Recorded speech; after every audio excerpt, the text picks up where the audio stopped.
جو ہمارے ملک کا حال ہوا ہے، کوئی کسی کو مار دیتا ہے، کوئی پوچھنے والا نہیں ہے، کوئی کسی کا کھا جاتا ہے، کوئی پوچھنے والا نہیں ہے. تو یہ اس آیت کی مخالفت ہے جس لیے ہماری سارے کے سارے یہ مسائل پیدا ہوئے ہیں. کوئی اس کو پوچھنے والا نہیں، کوئی بتانے والا نہیں. آنکھ کے بدلے آنکھ، ناک کے بدلے ناک، کان کے بدلے کان. مجھے بتائیں صبر کدھر ہے؟ آپ سے سوال کر رہا ہوں، صبر کہاں پہ ہے؟ ہم نے تو صبر کا یہ ترجمہ کیا تھا کہ مجھے کوئی مارے میں چپ ہو جاؤں، مجھے کوئی گالیاں دے میں چپ ہو جاؤں، مجھے کوئی لٹ کے لے جا میں چپ ہو جاؤں. کیا یہ صبر ہے؟ ارے بھائی یہ صبر نہیں ہے. یہ صبر یہ ہے کہ کان کے بدلے کان، ناک کے بدلے ناک، زخم کے بدلے زخم، اور جان کے بدلے جان.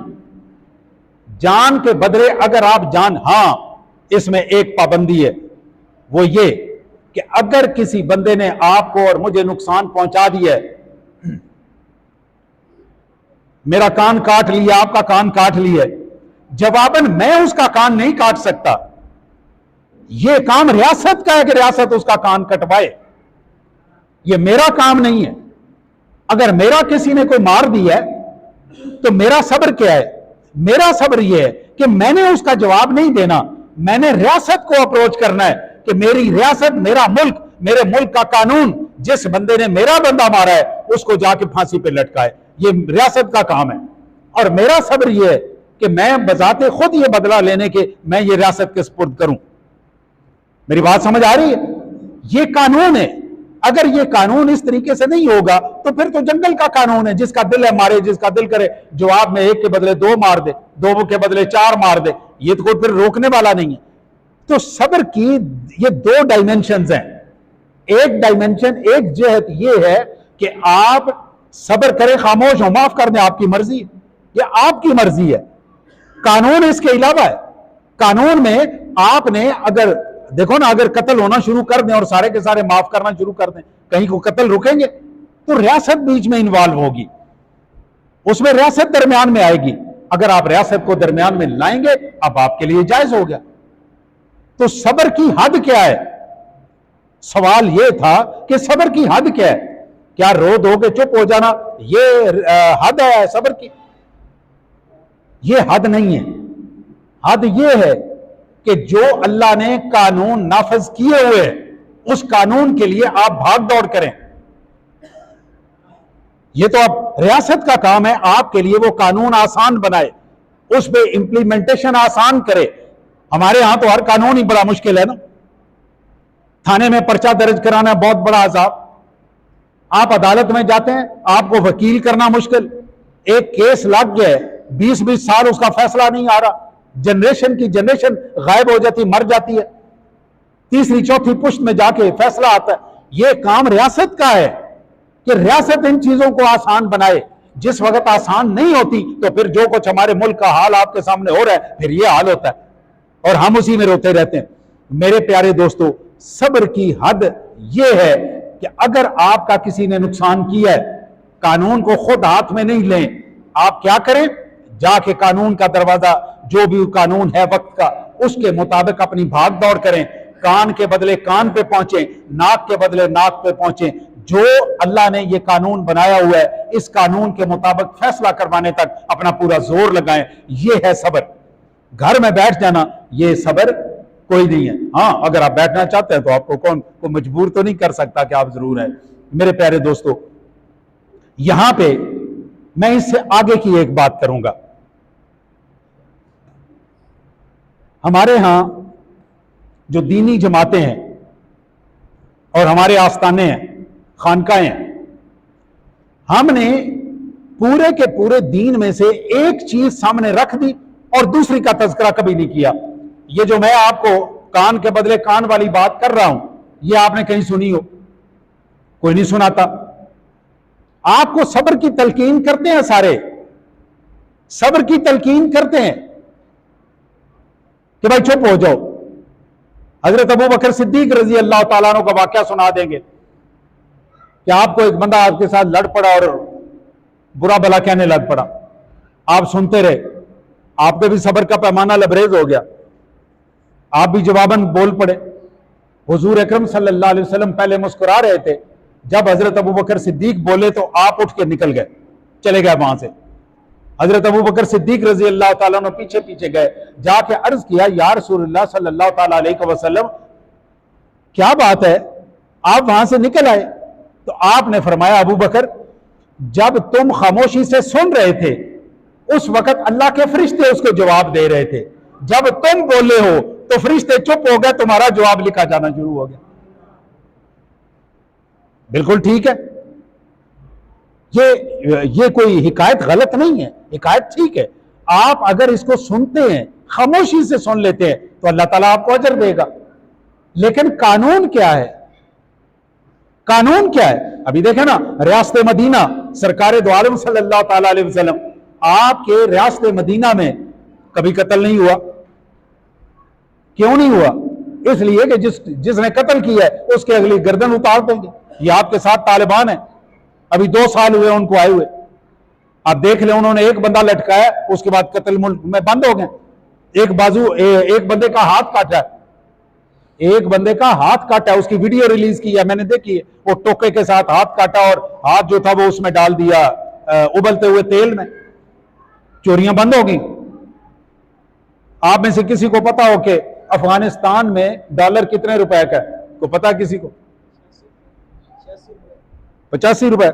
پرانی خبر ہو گئی ہے، پرانی خبر ہو گئی ہے، پچھلے ہفتے میں 70 روپے کا ڈالر ہے۔ ان کے روپے کی قیمت اتنی بڑھ گئی ہے۔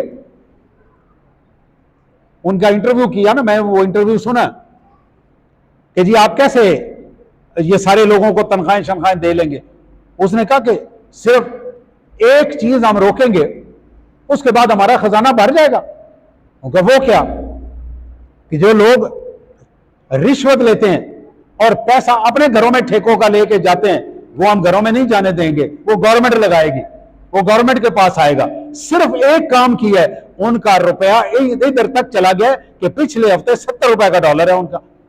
مقصد میرے کہنے کا ہے کہ جہاں پہ قانون ہوگا، قانون کی بالادستی ہوگی، اگر حکومت کہے کہ ہم عدالت کی بات نہیں مانتے، بھائی عدالت نے فیصلہ کس چیز پہ کرنا ہوتا ہے؟ گواہیوں پہ۔ ہو سکتا ہے غلط گواہیاں تگڑی ہو جائیں، ہو سکتا ہے نا، جھوٹی گواہیاں تگڑی ہو سکتی ہیں نا، بلکہ جھوٹی گواہیاں زیادہ تگڑی ہوتی ہیں کیونکہ انہوں نے پوری تیاری کی ہوئی ہوتی ہے، اور سچے کو یہ ہوتا ہے کہ میں سچا ہوں۔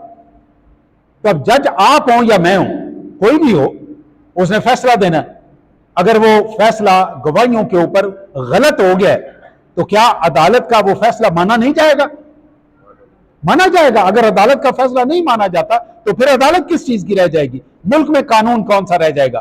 میرے پیارے دوستو، اس سے آگے چلتے ہیں ذرا بڑے لیول پہ، علامہ اقبال پہ۔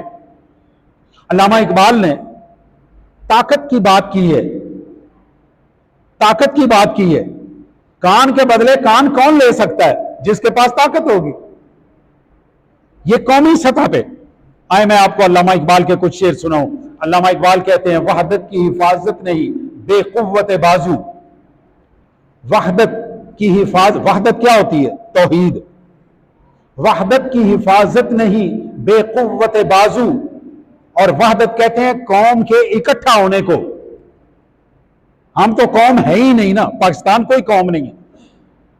ہمارے ہاں پہلے صرف 4 تھے، پنجابی اور بلوچی اور پٹھان اور سندھی، ابھی تو خدا جانے کتنے ہو گئے۔ ہر برادری ایک برادری دوسری سے نہیں بولتی، ایک گھر دوسرے گھر سے نہیں بولتا۔ تو یہ جو وحدت ہے پورے ایک ملک کی، ایک امت کی، وحدت کی حفاظت نہیں بے قوت بازو۔ اگر تمہارے بازو میں قوت نہیں ہے تو تم اکٹھے نہیں رہ سکتے۔ آتی نہیں کچھ کام یہاں عقل خدا داد، اے مرد خدا تجھ کو وہ قوت نہیں حاصل۔ آپ سے میرے سے علامہ اقبال کہہ رہے ہیں، اے مرد خدا تجھ کو وہ قوت نہیں حاصل، جا بیٹھ کسی غار میں اللہ کو یاد کر۔ چھوڑو یہ جگہ، نکل جاؤ اس گاؤں سے، آبادیوں سے نکل جاؤ، غاروں میں جا کے بیٹھو، اللہ اللہ کرو۔ یہاں بیٹھنے تو صبر والی کہانی کوئی نہیں ہے۔ آپ نے دانت کے بدلے دانت اور آنکھ کے بدلے آنکھ کرنی ہے، تب یہ معاشرہ سیدھا ہوگا۔ اے مرد خدا تجھ کو وہ قوت نہیں حاصل، جا بیٹھ کسی غار میں اللہ کو یاد کر۔ مسکینی و محکومی و نومیدی و جاوید، جس کا یہ تصوف ہے، جس کا یہ تصوف ہو وہ اسلام کر ایجاد۔ میرے پیارے دوستو، کہتے ہیں کہ مسکینی بھی ہے، غربت ہے، اور تم غلام بھی ہو، لیکن اس کے باوجود ہر وقت تم پر امید ہو، امید تمہارے اندر زندہ ہے کہ یہ اس طرح نہیں میں نے رہنا، آج غلامی ہے کل آزادی آئے گی۔ مسکینیوں، محکومیوں، نومیدی جاوید، جس کا یہ تصوف ہو وہ اسلام کر ایجاد۔